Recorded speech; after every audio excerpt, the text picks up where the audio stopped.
ఇది నిజంగా జరిగిన ఒక సంఘటన. దక్షిణాఫ్రికాకి రాష్ట్రపతి అయిన తర్వాత నెల్సన్ మండేలా గారు వారి మిత్రులతో కలిసి ఒక రెస్టారెంట్కి వెళ్ళారు.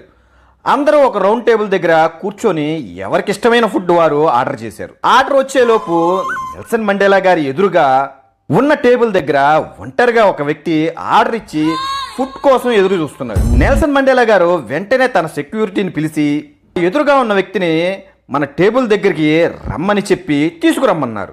అలాగే వాళ్ళు ఆ వ్యక్తిని తీసుకొచ్చారు. ఇచ్చిన ఫుడ్ ఆర్డర్ కూడా వచ్చింది.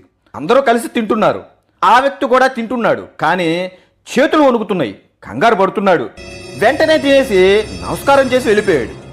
ఆ వ్యక్తి వెళ్ళిపోగానే మండేలా గారి మిత్రులు పాపం జబ్బు చేసినట్టుంది, అందుకే తినేటప్పుడు వణుకుతున్నాడు, కంగారు కూడా పడుతున్నాడు. అప్పుడు మండేలా గారు, నేను జైల్లో ఉన్నప్పుడు ఆ జైలుకి అతను జైలర్. నన్ను చిత్రహింసలు పెట్టేవాడు.